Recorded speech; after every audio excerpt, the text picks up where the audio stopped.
Hello बच्चों, कैसे हैं आप सभी।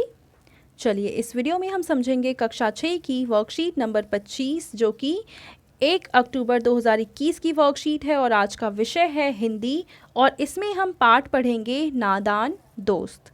तो चलिए बच्चों शुरू करते हैं।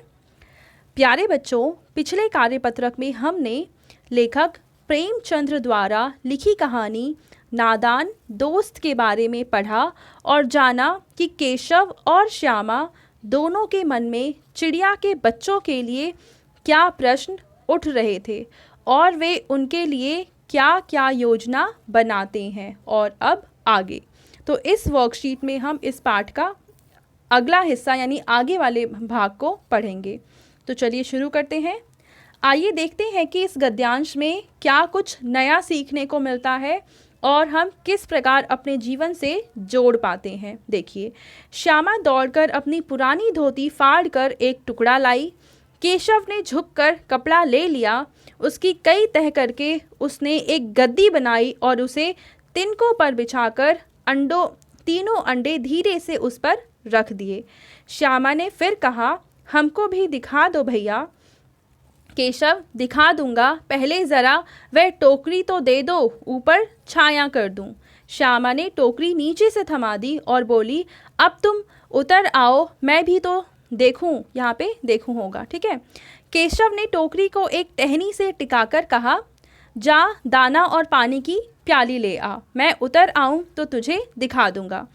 श्यामा प्याली और चावल भी लाई। केशव ने टोकरी के नीचे दोनों चीज़ें रख दी और आहिस्ता से उतर आया। श्यामा ने गिड़गिड़ाकर कहा, अब हमको भी चढ़ा दो भैया। केशव बोला, तू गिर पड़ेगी। श्यामा बोली, ना गिरूंगी भैया, तुम नीचे से पकड़े रहना। तो केशव ने कहा, ना भैया, कहीं तो गिरा पड़ी तो अम्मा जी मेरी चटनी ही कर डालेंगी, कहेंगी कि तूने ही चढ़ाया था, क्या करेगी देखकर। अब अंडे बड़े आराम से हैं, जब बच्चे निकलेंगे तो उनको पालेंगे। तो देखिए, ये हमने अगला हिस्सा पढ़ा कि किस तरीके से श्यामा और केशव ने मिलकर चिड़िया के बच्चों को रहने के लिए जगह भी बनाई और इनकी छाया भी कर दी जिससे कि उन्हें धूप ना लगे। चलिए अपनी समझ को परखते हैं। सही विकल्प चुनिए। यहाँ पे हमें कुछ प्रश्न दे रखे हैं और उनके सही विकल्प को हमें चुनना है। पहला प्रश्न है कि केशव ने टोकरी को किससे टिकाया। तो केशव ने टोकरी को किससे टिकाया था, तो यहाँ पे हम लिखेंगे ऑप्शन गा, डंडे से।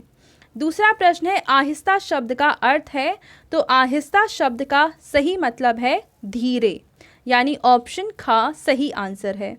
और तीसरे प्रश्न में हमसे पूछा है कि श्यामा ने गिड़गिड़ाकर कहा। वाक्य में गिड़गिड़ाकर शब्द क्या है, ये सर्वनाम है, क्रिया है, क्रिया विशेषण है या संज्ञा है। तो गिड़गिड़ाकर कहा, और कहा एक क्रिया है और क्रिया की क्योंकि ये विशेषता बताता है तो इसलिए हम इसको कहेंगे क्रिया विशेषण। क्या बोलेंगे, क्रिया विशेषण। और इसका सही उत्तर है गा। ठीक है बच्चों। अब चौथा प्रश्न है कि केशव और श्यामा ने अंडों को धूप से बचाने के लिए क्या तैयारी की। तो चलिए इसका आंसर मैं लिखकर फिर आपको दिखाती हूँ। तो बच्चों, आप चौथे प्रश्न का उत्तर लिखेंगे कि केशव और श्यामा ने अंडों को टोकरी की छाया में रखा जिससे वे धूप से बच सकें।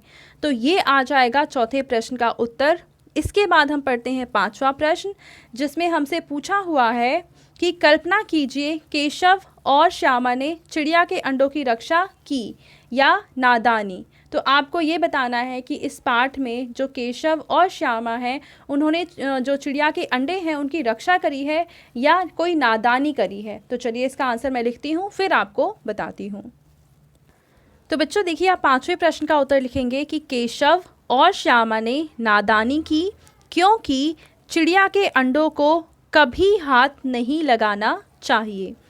बच्चों, होता क्या है कि अगर हम चिड़िया के अंडों को हाथ लगा देते हैं तो चिड़िया उन अंडों को फेंक देती है और इस तरीके से उस अंडे से बच्चे नहीं निकल पाते हैं। तो आप हमेशा ध्यान रखें कि कभी भी अगर आपको चिड़िया के अंडे मिले तो उसे हाथ नहीं लगाना है। ठीक है बच्चों। चलिए आगे देखते हैं। अब यहाँ पे हमें एक गतिविधि दे रखी है जिसमें कह रखा है कि केशव ने टोकरी को एक टहनी से टिकाकर कहा। श्यामा ने गिड़गिड़ाकर कहा। रेखांकित शब्दों को ध्यानपूर्वक देखो, ये शब्द रीतिवाचक क्रिया विशेषण का काम कर रहे हैं। यानी ये शब्द टिकाकर और गिड़गिड़ाकर ये कैसे हैं, क्रिया की विशेषता बताते हैं, इसलिए ये क्रिया विशेषण शब्द हैं। इसी प्रकार निम्न क्रिया विशेषण शब्द से वाक्य बनाइए। यहाँ पे हमें 3 शब्द दे रखे हैं और तीनों शब्द क्रिया विशेषण हैं, इनसे हमें वाक्य बनाने हैं। चलिए इनसे वाक्य बनाते हैं। तो देखिए यहाँ पे झुझलाकर आप शब्द बनाएंगे कि पापा की डांट के कारण श्याम झुझलाकर चला गया। दूसरा है घबराकर यानी डर के मारे, तो शेर को देखते ही राधा घबराकर वहाँ से भाग खड़ी हुई। और तीसरा शब्द है बनाकर, यानी हम सुंदर चित्र बनाकर मैडम को दिखाएंगे। तो ये 3 वाक्य आप लिख सकते हैं बच्चों। और ये थी आज की हमारी हिंदी की वर्कशीट। आई होप आपको ये काफ़ी ज़्यादा मज़ेदार लगी होगी। एंड अगर आपको ये वीडियो पसंद आई है तो उसको लाइक करें, अपने फ्रेंड्स के साथ शेयर करें और इस चैनल को सब्सक्राइब कर लें। Thank you.